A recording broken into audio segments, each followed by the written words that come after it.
and subscribe. This is the Nightly Fix powered by Hughley Club Media. Please head to our YouTube channel, Hughley Club Media. Like and subscribe. If you do not do so, what's going to happen? What you going to do? It will say, I can't. That was too dark. No, never. What You going back out now? Say it. Yeah, it was. It was about death, Ric Flair, and his and his headstone. That was too much. No, yeah. I'll be honest with you. If you don't, you just hurt my feelings. Now you're just gonna get people doing it on purpose or not doing it on purpose. Yeah, I mean, talk about your feelings, Ron. Yes, they do. I'm going to hurt my feelings. That's not what I saw on Reddit. Well, hell, you didn't have to look that far. You can go a little further. I want to shout out to Steve Serda. He's back. Hey, welcome back. How's it going? Welcome back.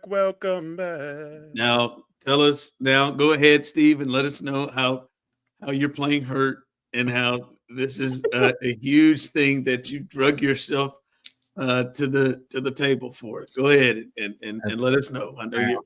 Let me pop a cough drop real quick. Jesus. I mean, I just don't feel very good, but I'm grinding it out. I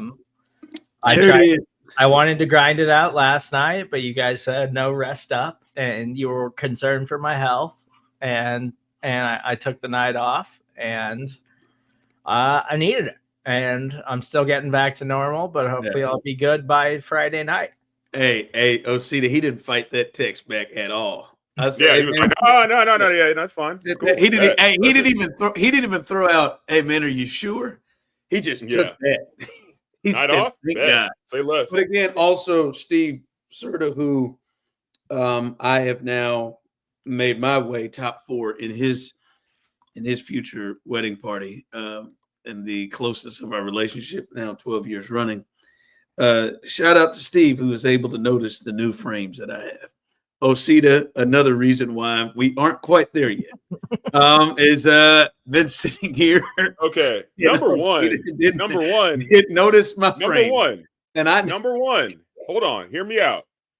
It was the headphones. It was the headphones first, and now these clear frames sitting in your face. And look, I just got here. We had like 30 seconds of talk before we started the show. Did we not? I was looking for my water bottle. I was looking everywhere for my water bottle. And I heard you guys talking shit like, where is Osita? Where did Osita go? Where is Osita? You don't even know my last name, Ron. You don't even know my last name. Again, we have a long way to go. We're at the 4-minute mark. It never even dawned on you until I just broke that up. But you know what, Ron? It's because I don't care. How's that feel? Again, that's why we're not close friends yet. No, yeah, we're best friends, but I'm the best friend that just doesn't care about your new damn glasses. That's what it is. Okay? That's what it is. You're like, you got a little CJ Stroud in you, man. You really force best friendship right on people real quick. Real quick. Is that where we're going with that? I'm just saying, you want the quick best friend. We are best friends. We are best friends. No, you drunk call me all the time. You were in Kansas City. Twice in Kansas City. No. Y'all, look, hey, it was 11 o'clock. I'm assuming y'all were at a bar, right? Y'all were drunk. Yeah, we had a close friends meeting, and we just felt like, oh shoot, maybe we ought to let him in. Yeah, we should let Osita in because we are close friends. We are best friends. What are you talking about? He didn't try to call you. You're proving my point. Just because there was white women dancing. Exactly. We felt that was you. That was the Canadian. That was because we are so close that you know me. That's when I learned of the Canadian tuxedo. Yeah, and they seemed like they were down your alley. They seemed you know who loves me. You know what I'm saying? You know what? I don't know if they would have loved you. By the way, Steve, you saw them. Now you have not seen Osita in person. Do you think Osita would have had some luck? You feel like he would have had some? Oh yeah. All right. Bruh, I'm telling you, last time I was in Kansas City, Missouri, easy on nurses. I had the best time of my life. Kansas City treats me right every single time I go there. I have I remember what is 100% about of the that time. city. Bro, and I've only been there twice, and Great yes, city. It's a wonderful city. I've never met Osita in person, but I do know that he's a tall man. And very tall. I remember correctly, I think a couple of those women were tall too. And so I feel But like, how do you know if they leaned black? I They mean, all do, Ron. I could judge by what they were listening to and what they were dancing. You're right. Oh, is that You're what we're right. doing? Both bodies covered. I forgot they were really turning it up, too. And they left as soon as that hip hop stopped. They bounced, didn't they? I forgot. As And soon as somebody took over and played like country or something, they were out the door. And they were really at a good 2004 to 2012 listening range. That is my knowledge base. That is my golden era of hip hop. I got it. We're gonna get to the conversation, but I gotta hear what's the opening. Not necessarily line. How do you get in? What's the move? What's the Osita move? If you're in that position, we got a little T-Pain going in the background. We got a little T-Pain and Kanye in the background. What's the move with?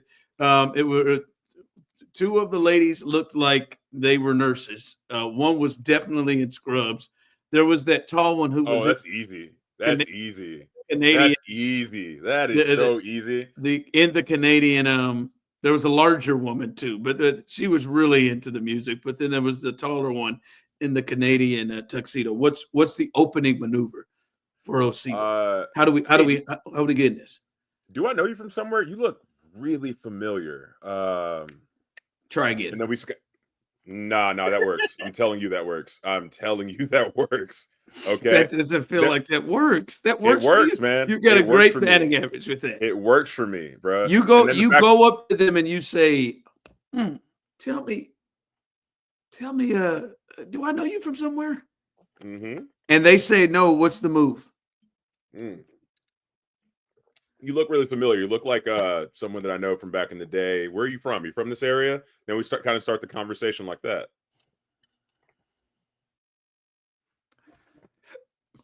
Now, Steve, right. Okay, what do you want? What do you want, just saying, Ron? Steve, you hear his opening move. You think he's got action? Yeah, I think he does. I feel like you're being very judgmental for a man that has been married for a long time and has had to be out here in these streets. You ain't out here in these streets. You ain't outside. And Osita is a tall, confident man. And all I got to do is talk. When I talk, enough. I'm just talking to them. I'm just having a conversation. We're having a conversation. Do you mix it up, or is that your go-to? Do you mix it up? That is not my go-to every single time, but that would be my go-to in that situation. First off, you two make me want to throw up like I was Saturday, the way you guys tag team and hold each other's hands together against me. But anyway. What are you jealous? You jealous? You sound jealous. No, because I know when it comes down to it, I know whose side Steve's taking. Okay. We have a music thing together, okay? All right. Me and Steve love the psychedelic folk rock. You know what I mean? And you don't. You don't even know about it. You don't even know what Black Jonestown Massacre is. We got hours of parking lot conversations. You've never seen that you got to build upon, man. You've never seen King Khan. You've never seen King Khan in the barbecue show. You don't even know who that is. Yeah. You don't even know who that is. Black Lips, who? You don't know Ty Segall?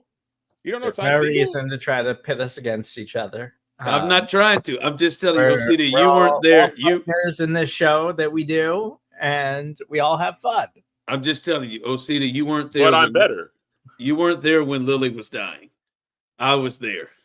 God bless. I mean, you were in Houston. I was there every step of the way. I was there every step of the way. You were every step of the way to hold you up. Way to bring up death, man. Okay. Well, listen, you were forcing my hand. Okay. Was I really? You could have gone football, Chiefs. The fact that y'all both lived in Kansas City, the radio. You went with death. I did the parking lot, and I go for the jugular. You don't even know who Lily is. You don't. I'm assuming it's a dog. God, well, it was a tough time for us. It's, yes. but we're Because through it. I would hope, I would just really hope, Ron, and I'm not too sure. I would hope you wouldn't bring up the death of a family member just to kind of prove how close y'all are. I And, won't. So I'm assuming, but I was I'm there for assuming that that's too. a dog. I'm hoping that's a dog. You know what I mean? I was there. My dog. I was there for all of it. And actually, now that I'm remembering it, he was actually here, like when she passed, because it was like it was a touch and go thing. Like we were out having a drink, and I had to rush home and take her to the emergency vet. Yeah, I was there. Did he But come with you? that was just coincidence. Like he didn't. Did he come with you? I wanted him to have his time.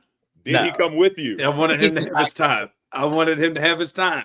No, that's it. That's him and Lily. That's their time. I wanted him to have his time.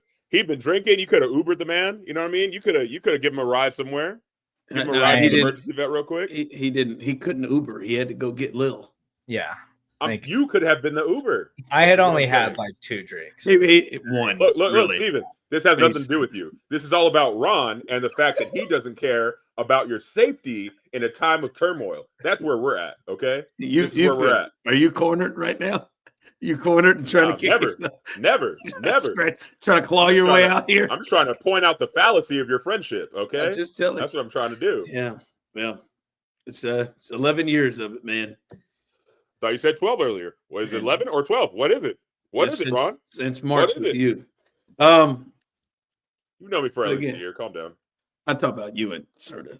Anyway, damn it. Shedeur Sanders got hurt today. That pisses me smooth off, Steve. Oh, that pisses me off. How the hell did he come up with an oblique? And not just an oblique. He came up with this thing during warm-ups. What the hell was he doing? All that pisses me off. This is why it really pisses me off, Steve. We've been talking about Shedeur in your absence the first couple of days this week. But one of the things that ticks me off about it, like, they just gave Kevin Stefanski and the Browns an out.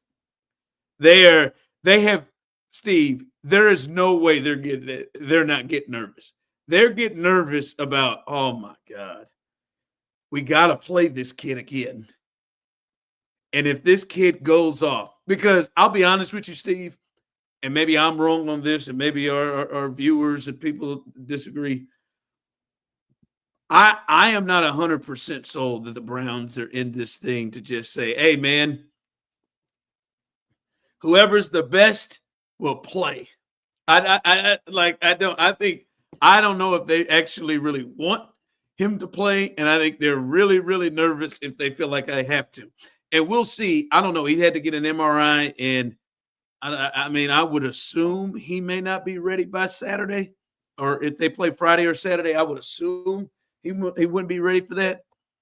But I mean, Steve, if he had another really good performance, another performance in which, people are talking him up, another performance in which he looked clearly comfortable, another performance where I am willing to bet my life that we will not see Dylan Gabriel look like in any of these preseason games. If he had another one of those, because they didn't held him to fourth on the depth chart.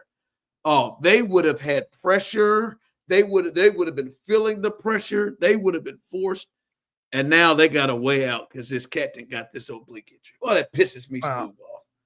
I mean, Shedeur was fine in his debut. We don't got to make it more than it was. Don't do this. He was fine. I take back everything I said before the show started.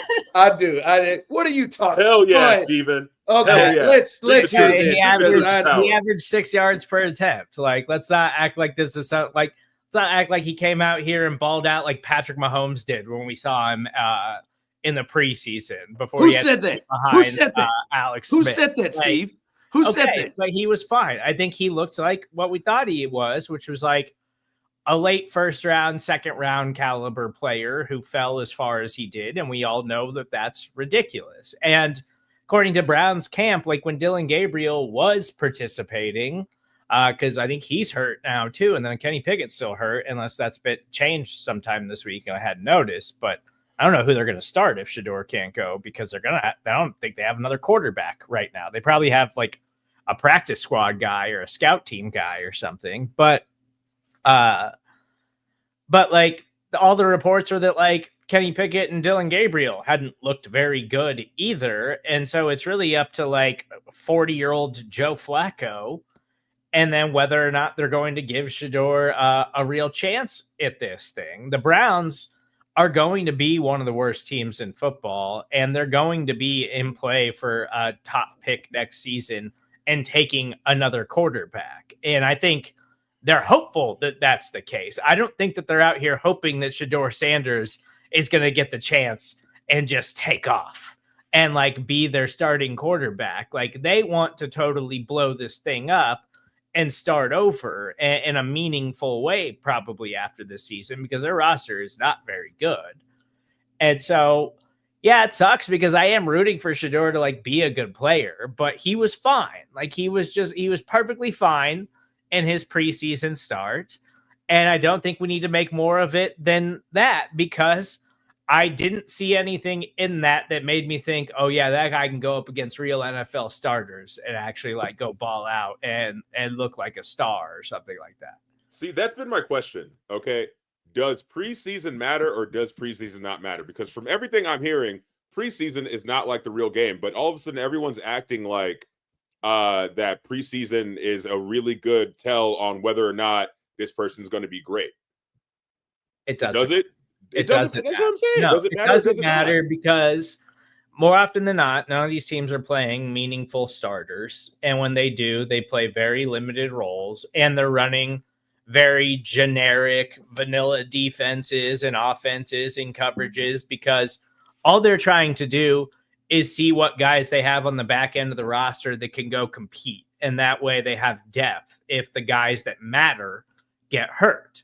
And so that's all that matters in the preseason. Like, yeah, you want to see them make plays and hang with NFL caliber players, because the odds are that your second and third string guys at some point are going to have to see some action throughout an entire NFL season because guys get hurt. So those are still NFL caliber players. So you just want to see them go out there and try to make some plays.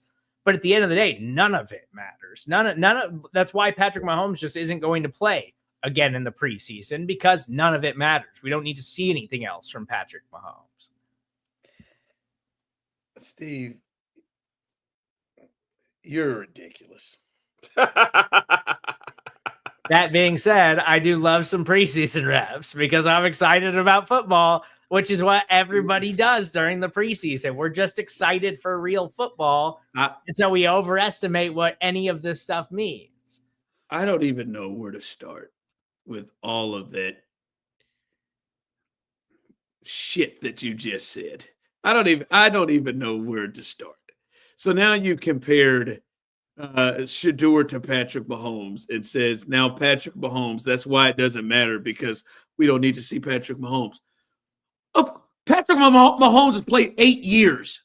Okay? Yeah, this is the first time. Shedeur, but we don't need to act like it was more meaningful than any of that. And preseason does not matter. They don't want Shedeur to play meaningful snaps ever this season. It was pretty meaningful for him to go up against in an NFL game against NFL coaches, and they weren't just it wasn't like he wasn't feeling any pressure, Steve.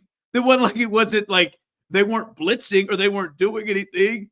You didn't find anything that made you feel like, oh, this guy can play in meaningful games. There was nothing that you saw, the way that he handled the pressure, the way that he made tight window throws.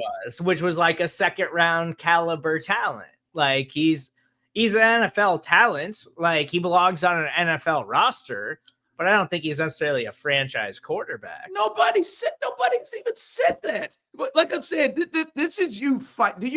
Are you saying that you feel like people have gone overboard with the reaction of Shedeur?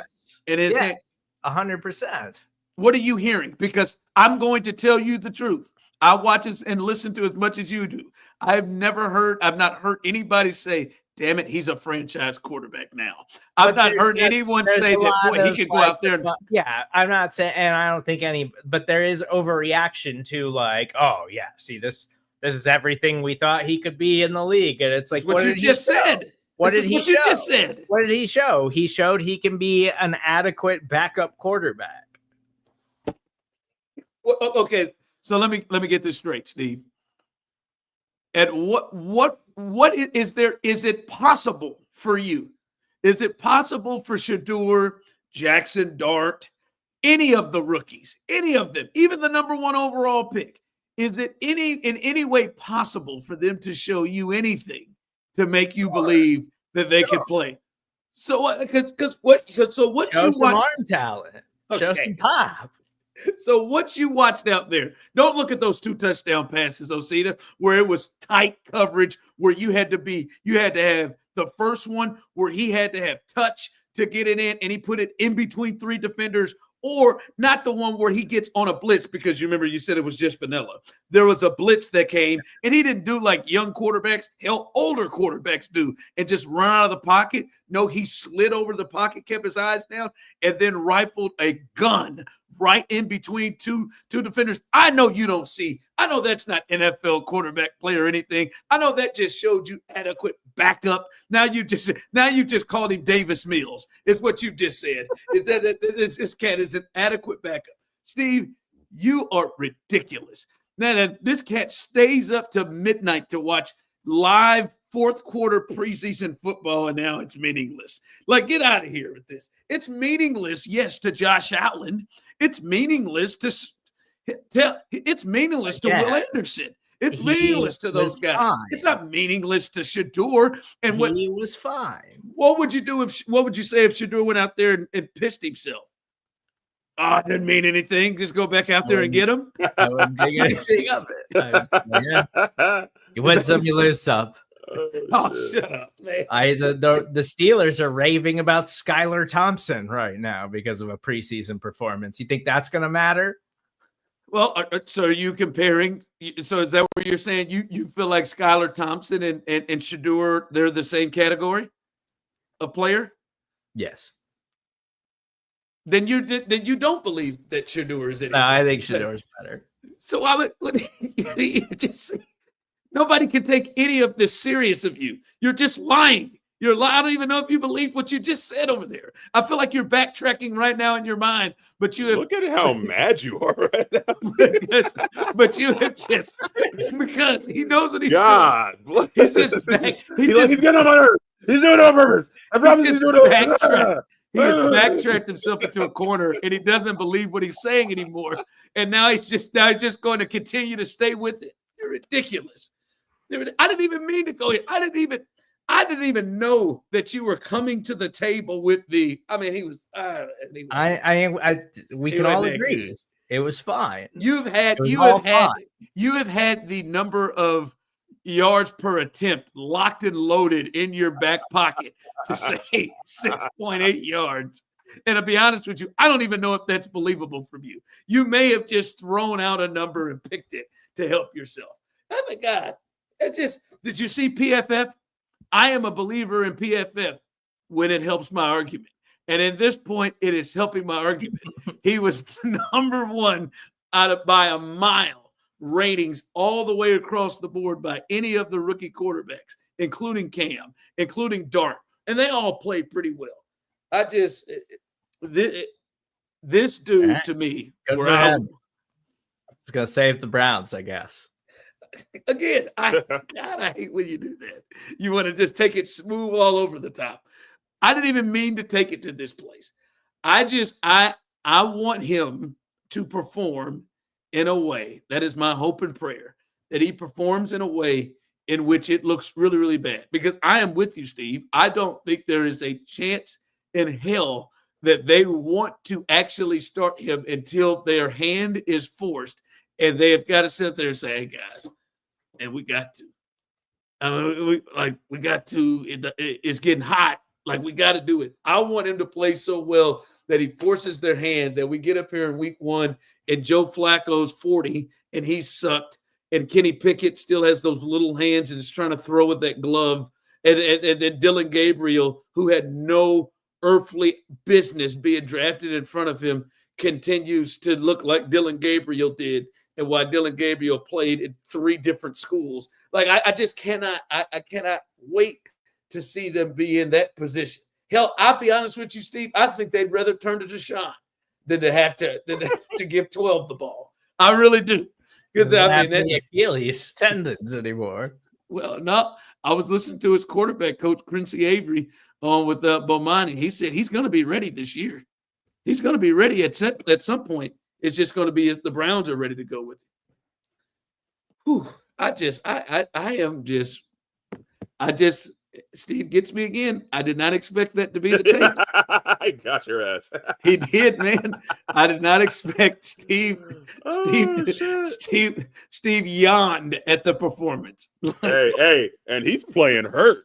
He's playing hurt today, dude. He's playing Got hurt. your ass, Yes, dude. he did. He has had that. When you had the, that's what pissed me smooth off. That's when I knew you were full of it. When you had the yards per attempt. Like, that's the thing, right? He goes yards per attempt, Osita, and then he goes, it's not like he was out here like Patrick Mahomes or something.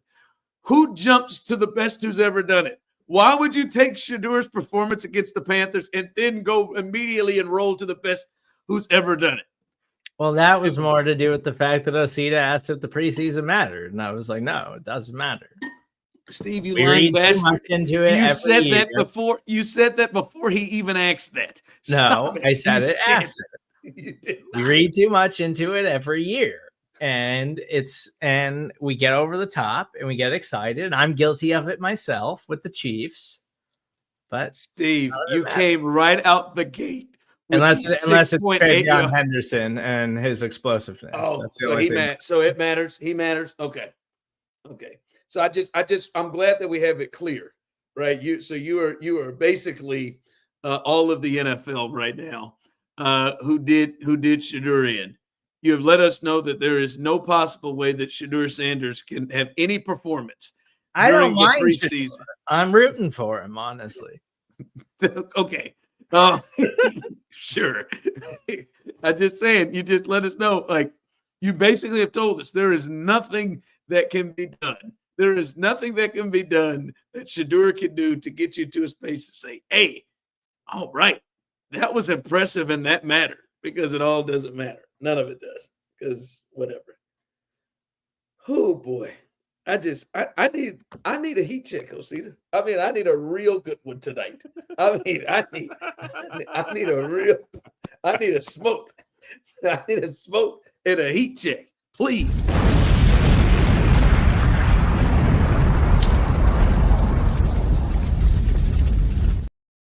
All right, guys. So for today's Heat Check, brought to you by Big O, brought to you by The Nightly Fix, brought to you by Foolish Club Media. Make sure that you like and subscribe. Ron's been testing my nerves, so I want to test Ron's hip-hop knowledge, or hip-hop fandom, rather. So I have a series of rap artists that I think that Ron would be into, and I kind of want to have like a versus battle with each of them. So what I'm going to do is I'm going to ask you blank versus blank, and you choose whichever one you like best, right? Then we're going to go in succession from there. So whoever wins that round, we go to the next round, and we have 25 of them. So I'm going to try and keep it quick. All right, you ready? All right, let's do it. All right, Nelly versus DMX. Who you got? Damn it. Already, God. Earl had that 2-album run that was that 98, 99 run that he had. But Nelly is home. Nelly was like the first thing to get. I remember the first time I heard Country Grammar. It was at Old Mill Park in Blue Springs, and like it was like, oh my God, this dude. I gotta stay with the area. I feel like Nelly really raised Midwest hip hop. So I'm gonna go. God damn it! I'm gonna go Nelly. Be fun. Over Nelly Earl. versus Missy Elliott.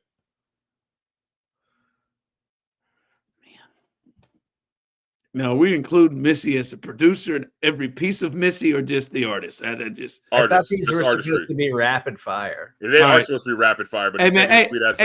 hey, sit back and keep studying Shedeur's yards per attempt in practice, asshat. I'll go Nelly. All right, Nelly versus 50 Cent. I'll go 50. 50 versus Kanye. I'll go Kanye. Oh, I'm surprised. Okay. Kanye versus 8-Ball MJG. Oh. Oh, I'll go Kanye. Kanye versus Tech 9. Don't tell Aaron, but I'll go Kanye. Kanye versus Youngbloods. Oh, Kanye. That's easy. All right, Kanye versus Goody Mob. Kanye. Kanye T.I. T.I. T.I. is one of my favorite artists of all time. All right, T.I. Ludacris. T.I. Easy. T.I. Outkast. Fuck. Fuck me. I'll go T.I. All right, T.I. Yo Gotti. T.I. Yeah, right. I feel that same way. T.I. Project Pat. T.I. T.I. 3-6 Mafia. T.I. You're not a Memphis guy, are you? I like him. I do. I like him. Yeah. But T.I. is up there. All right, T.I. Nicki Minaj. T.I. T.I. Snoop Dogg. T.I. T.I. Drake. Cliff. Is that T.I.? Yeah, Cliff Harris. Okay. T.I. Lil Wayne. This is a tight one. I'll stay T.I. It's only going to get worse. I'll So stay T.I. T.I. versus Lil Wayne, you got T.I.? Yeah. All right, T.I. B.I.G. T.I. for me. Oh, wow. Yeah. Wow. Well, I mean, listen, I gotta be honest. Like Biggie, like I know how old you try to make me, but like Biggie, when he was before your time. When he died, hell man, I was barely in middle school, maybe. Yeah. All right. Okay. T.I. Eminem. T.I. T.I. Tupac. T.I. There's really only going to be one. T.I. T.I. Kendrick. T.I. T.I. Jay-Z. Jay-Z. Jay-Z's my favorite artist. That's the one? Okay. Yeah. Okay. Yeah. T.I. Yeah. In terms of hip hop, yeah. Jay-Z and T.I. Outkast and Wayne are up there. But man, that Urban Legend, that King album. Yeah. I feel that. Like all of it, like T.I. is.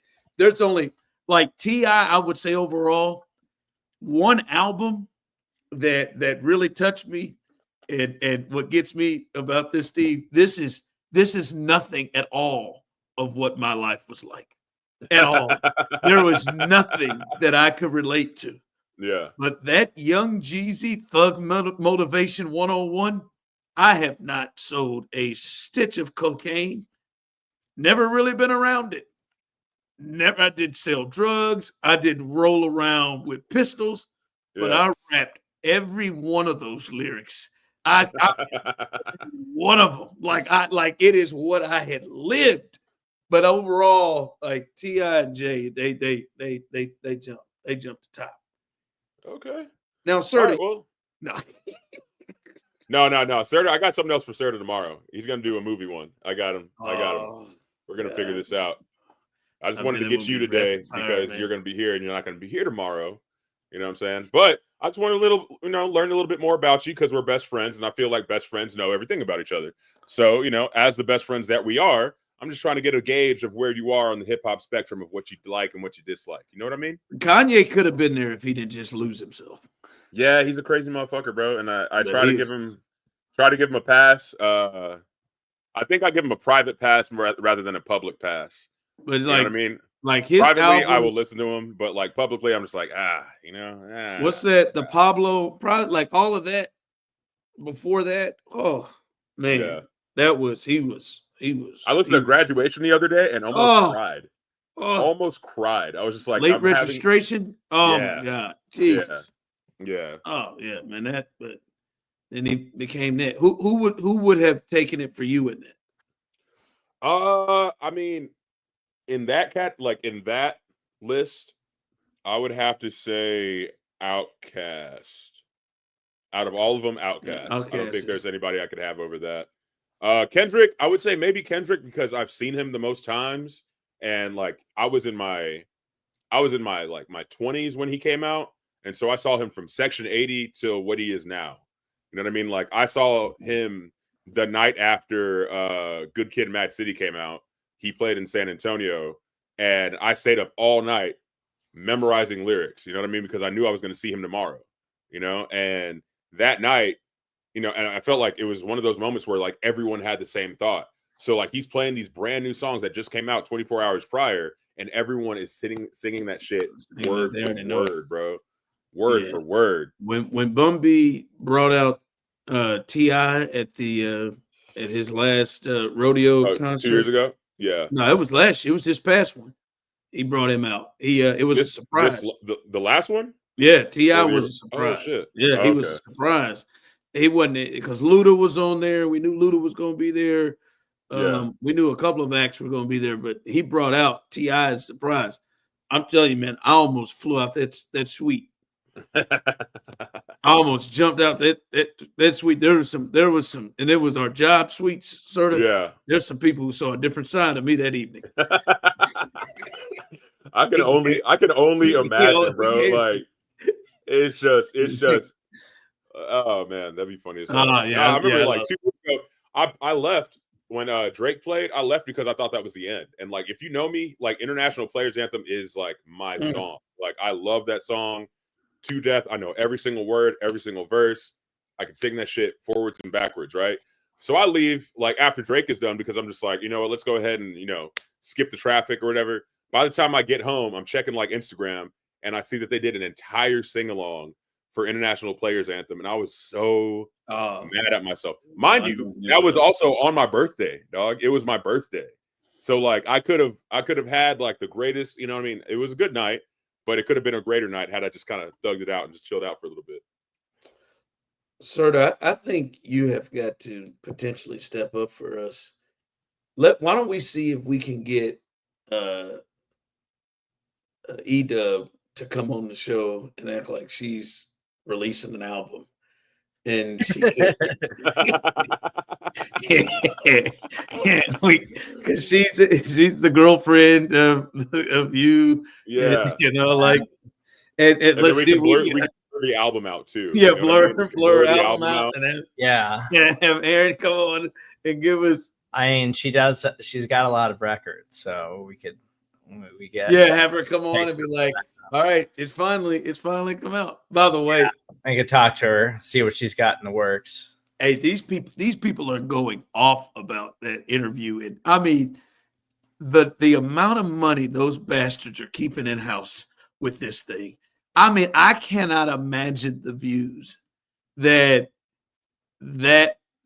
pod is getting. That like digital everything. I cannot imagine because Taylor done jumped on new heights.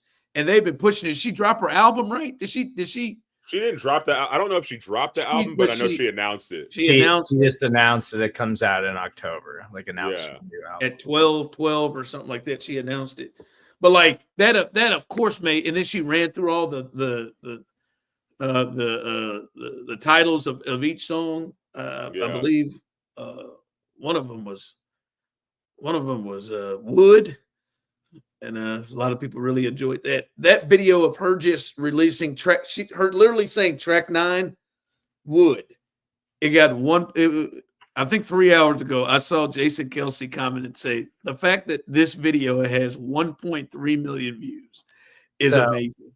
So yeah, I think like they had I think the highest it got like live, like they had 1.3 million people watching them live. I'm looking at the page now. It's up to 5.2 million views. And like, obviously they have a huge channel. And so like they've had other big podcasts with like big name people on. Like this one has 499,000 views. This one has like 126,000. Yeah, they've had LeBron, they've had Caitlin. 5.2 million. And that's like by tomorrow, this thing's probably going to have over 10 million views. Oh yeah, she broke the internet. They broke the internet, and honestly, I'm okay with it. You know what I mean? You have a why would you not be?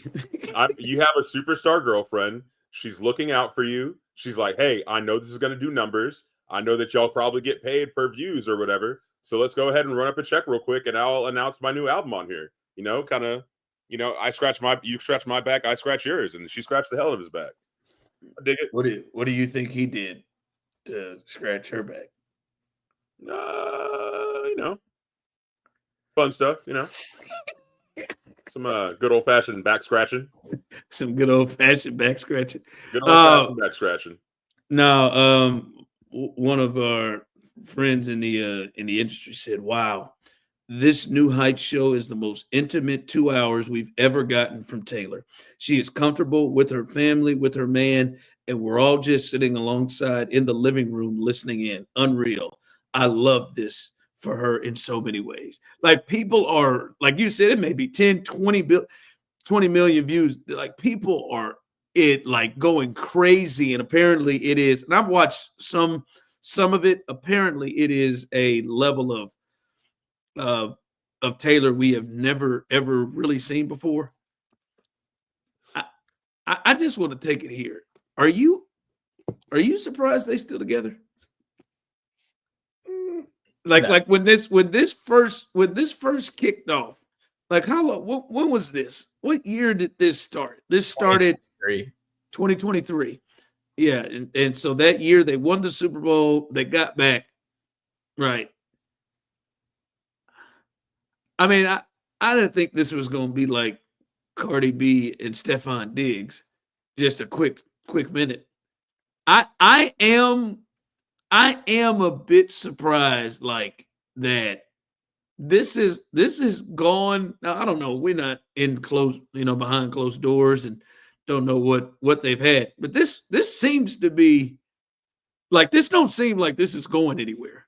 This seems like this is it for them. I know, but we've seen famous people, Osita, that like, Ron, like that, I thought you were a little Cupid. I thought you loved love. You know what I mean? I do you love love seeing celebrities do their thing. So where's the hesitation it on this one? Why are you hesitant on this one? Oh, I do love it. But we've seen a lot of celebrities, when you have two people who have really, really busy lives that have passed, that have this and that, and Belichick.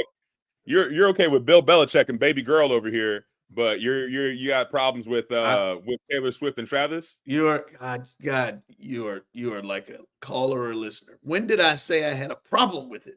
When did I say it? You didn't say you had a problem. You don't have problems with Bill Belichick. I don't have a problem with this. I just saying I'm a little surprised that they have stayed together.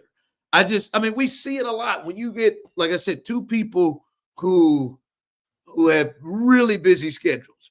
Who, by the way, like, is there, like, what is a more famous in the public eye couple right now than them? Do you think Jay-Z and Beyonce are more popular and more, like, these guys are new? If we got the fans of Jay-Z and Beyonce versus the fans of Travis and Taylor in a Royal Rumble style fight, in just like in an auditorium or a fucking, in a big ass football field, Beyonce fans outnumber that shit by so many.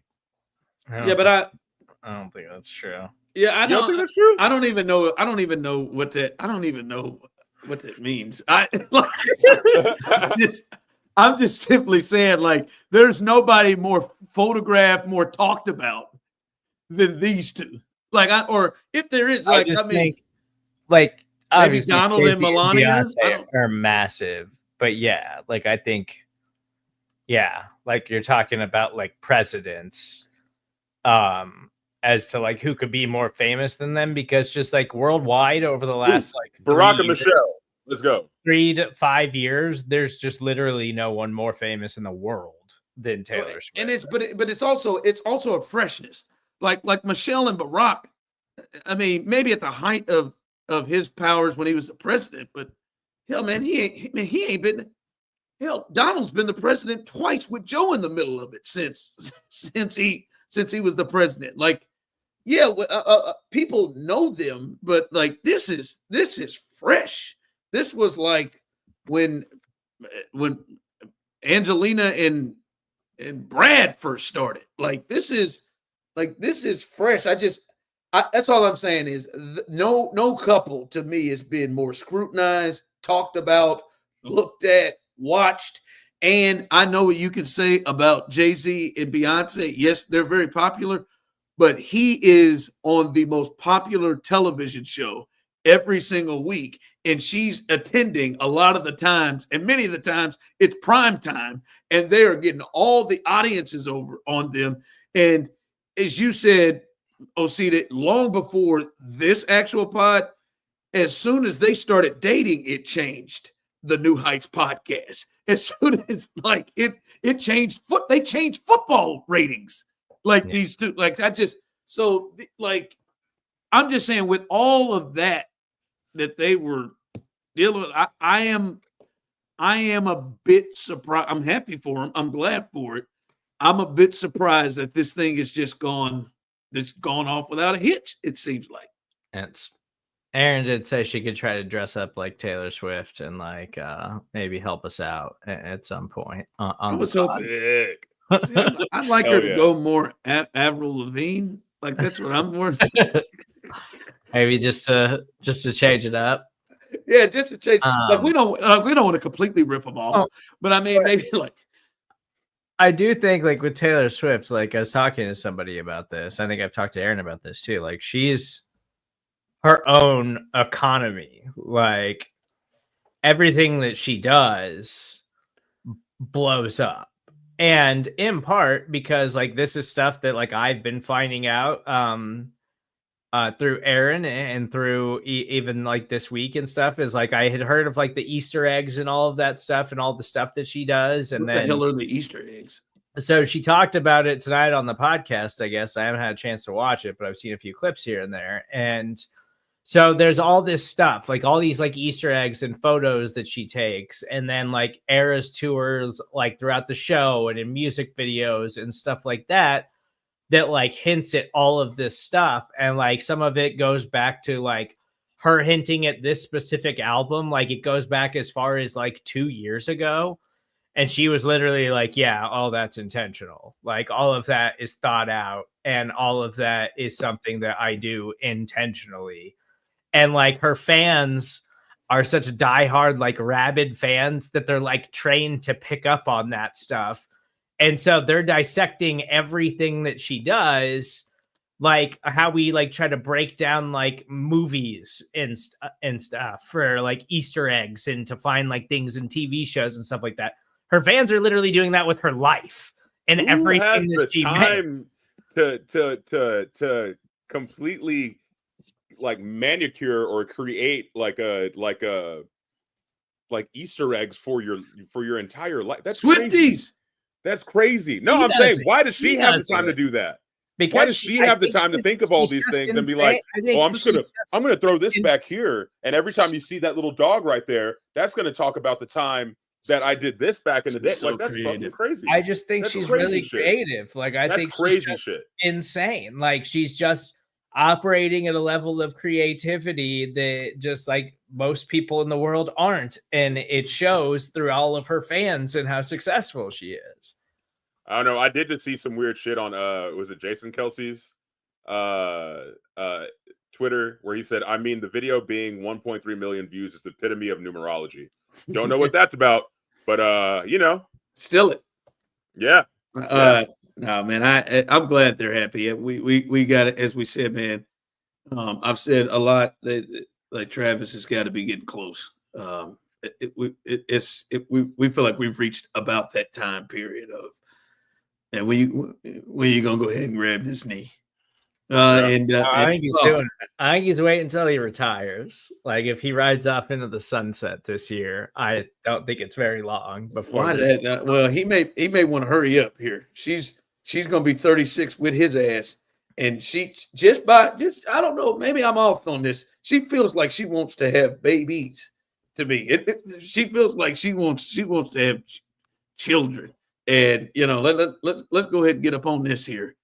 Trav.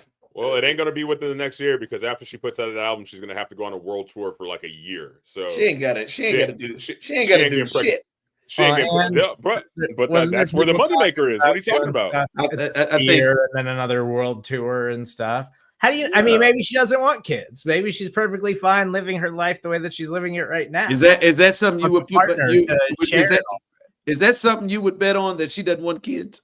That's something you would bet on. I don't know her personally. I would bet. Now I know it. Go ahead, Aaron, and text him. She wants to have kids. Is Aaron a Swiftie, by the way? I'm just the way that you're rolling Yes, up. Okay. diehard. Oh, she's a diehard. Okay. Yeah. All right. All right. I was wondering the way you were carrying on. I was like, we must have a Swiftie in the building. I will tell you what. Can I? One thing that really annoys me at times, and listen. You went through a lot of the music thing that we just did in the heat check. And listen, She didn't respond. Aaron's watching us live right now. So. Thank you. Yeah. Hey, Aaron. How's it going? She did. She said she's obsessed with numerology, so that's where that thing comes from. She definitely wants kids. She only bakes bread and sews as hobbies and doesn't spend any of her time online. So that's why she's like so obsessed with her own music and like all of that stuff. I don't know how we got to the baking of the bread. This is why we I need think it's Aaron like she's on the saying podcast. like that's all she does is like we need Aaron on the bakes podcast. bread and works on music. And Aaron's got to come up with her album and drop it. And drop Taylor, it at 10. Hey, Aaron, is Taylor like a sourdough starter kind of girl, or like what are you doing here? That's what she talked about sourdough. Like she's really into sourdough. The sourdough thing. Yeah, I don't know why people get into sourdough, but I guess it's a thing. This is the thing. This is the thing that annoys me about it. So my daughter's a Swiftie too. She loves Taylor. Hell, I think that's how she got into Travis Kelce, not the other way around. And she's watched the Chiefs. So she's had to her whole life, but she got into it through Taylor, I believe. And listen, Taylor's not my cup of tea. All right.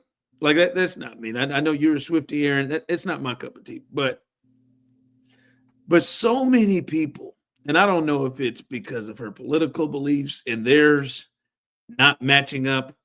I saw it. They were talking about this on our station, and I saw the text line, and I just walked away. I just have to walk away from it because when people go with her being untalented and she and then like trying to deny her reach and power, the only people I just saw somebody tweet out or text in, she is so untalented, and and the only people who listen to her are teenage girls or teenage white girls. That's her fucking fan base. She's good at making music for people like that. That's good. That's a good thing. There's plenty of grown women that really love her music. But I'm just saying, but she's okay. Continue. Sorry. What's up? That's what I'm going to say is one, I just hate that logic. One, for me, even if it ain't your cup of tea, like we can't say the girl ain't talented.